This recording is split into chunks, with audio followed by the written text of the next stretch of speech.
हम लोगों की भावना का पूरा सम्मान करते हैं, लेकिन इस दावे को हम कैसे मानते? तो लोगों ने बताया ये शनिदेव की भूमि है, उनका चमत्कार लोक है। इसके दो बड़े साक्ष्य मौजूद हैं। पहला साक्ष्य है लेटे हनुमान की ये प्रतिमा जो धीरे धीरे खड़ी हो रही है।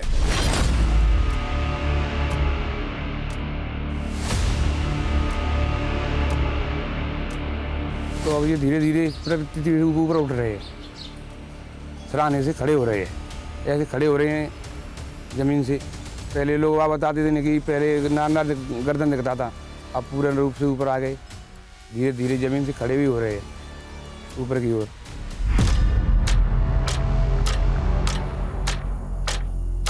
ये कैसे हो सकता है कि कोई मूर्ति जो बिल्कुल लेटी हुई है वो मूर्ति धीरे धीरे खड़ी हो रही है? वो अपने आप कुदरत। ये कैसे हो सकता है? अब क्या बता, परमात्मा की कृपा है। ये किसी को मालूम नहीं है कैसे हो रहा है? कोई मालूम नहीं है, अपने आप हो रहा है।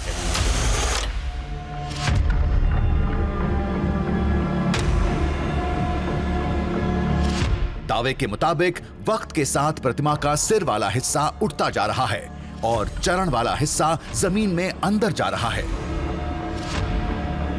अब ये सर पहले नीचे गड्ढे में था सर, पहले जो सर का हिस्सा होता है ना, आगे का हिस्सा जो नीचे था गहराई में, अब वो उभरता हुआ ऊपर की तरफ है। तो प्रतिमा ऐसा लगता है कि जो चरण है ना, वो चरण नीचे की तरफ जा रहे हैं और सर है वो ऊपर की तरफ आ रहा है। तो ऐसा प्रतीत होता है कि मतलब अपनी प्रतिमा खड़ी हो रही है।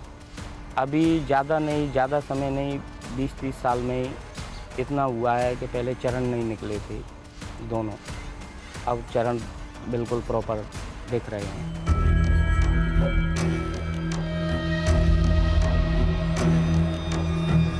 ये स्पष्ट आकार तो बाद में दिया गया। बरसों पहले ये इस जगह धरती को चीरकर प्रकट होना शुरू हुई थी। पहले सिर बाहर निकला, फिर सीना, फिर पेट। हमने हर कोण से इसका मुआयना किया। वाकई में सिर वाला हिस्सा सबसे ज्यादा बाहर निकला दिखा। अभी जितना हिस्सा, सिर का जितना हिस्सा दिख रहा है, कहते हैं कि पहले ये बहुत कम दिखता था। अभी तकरीबन ये अब 3.5, 4, 5 इंच के आसपास, 5 इंच के आसपास ये वाला हिस्सा दिखता है। कहते हैं कि पहले ये सेंटीमीटर में था, ये पहले दिखता ही नहीं था ना के बराबर, लेकिन अब ये दिखने लगा है और ऐसा लगता है जैसे धीरे धीरे वक्त के साथ ये मूर्ति बाहर की तरफ निकल रही है। जैसे कोई भी चीज अगर लेटी हुई है तो वो ऐसे ऐसे करके धीरे ऊपर की तरफ आती चली जा रही है।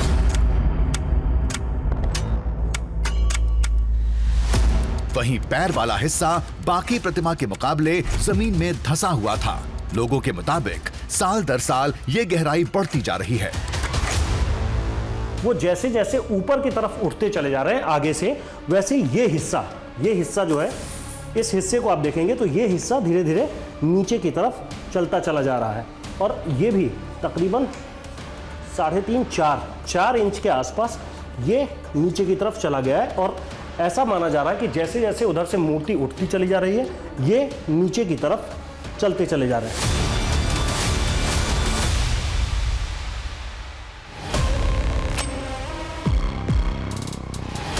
दूसरा साक्ष्य था शनि मंदिर में गर्भगृह के नीचे बना ये तहखाना, जिसके दरवाजे पर एक कड़ी चेतावनी थी,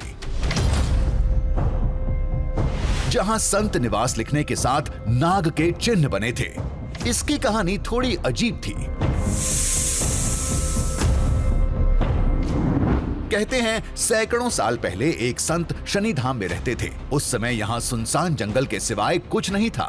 वक्त के साथ जब इंसानी कदमों की हलचल बढ़ती गई तो वो संत एक नाग का रूप लेकर मंदिर के नीचे बने तहखाने में चले गए। कुछ लोगों के मुताबिक वो कोई और नहीं, स्वयं शनि महाराज थे, जो आज भी इस तहखाने में रहते हैं, जो कभी कभी मंदिर परिसर के किसी कोने में दिखाई दे जाते हैं।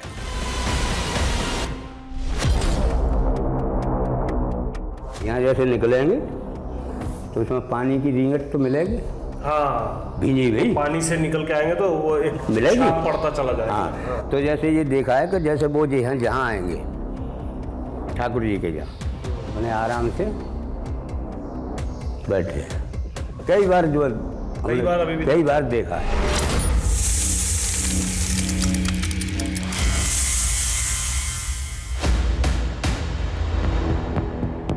मान्यता के मुताबिक वो नाग उन्हीं लोगों को दिखते हैं जो सच्चे मन से शनि महाराज की पूजा करने आते हैं। अगर श्रद्धा नहीं है तो सामने होते हुए भी नाग देवता नहीं दिखते। बाहर भी निकल आते हैं। यहाँ दिखेंगे।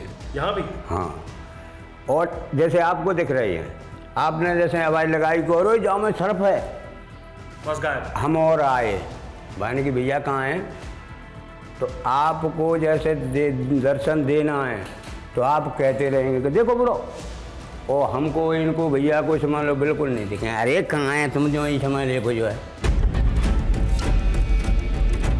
दावा रहस्यमय था। अनुमति लेकर बाबा के साथ तहखाने में जा सकते हैं, लेकिन खौफ की वजह से कोई नहीं जाता। लेकिन हम जरूर जाएंगे।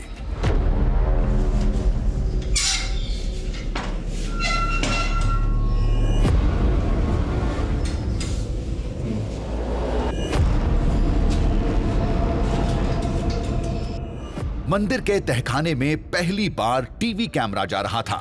हमारे साथ वाले बाबा बेखौफ थे, लेकिन हम हर कदम सजग थे।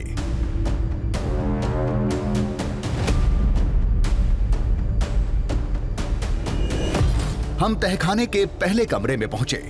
वहीं से एक छोटे कमरे का रास्ता जाता था, जिसके अंदर नाग देवता रहते थे।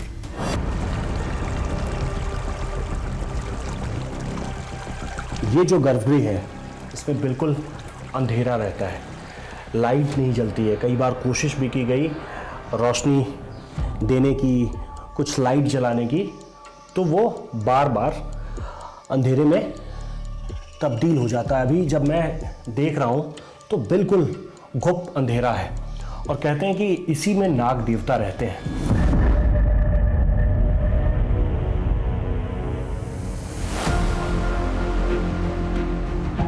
अंदर अंधेरा था, कुछ नहीं दिख रहा था। पहले रोशनी का इंतजाम किया।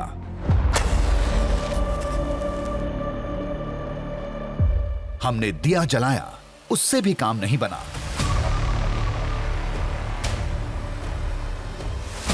फिर लाइट मंगवानी पड़ी।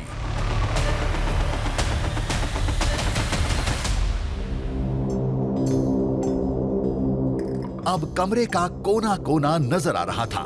वातावरण पूरी तरह सांपों के मुताबिक था।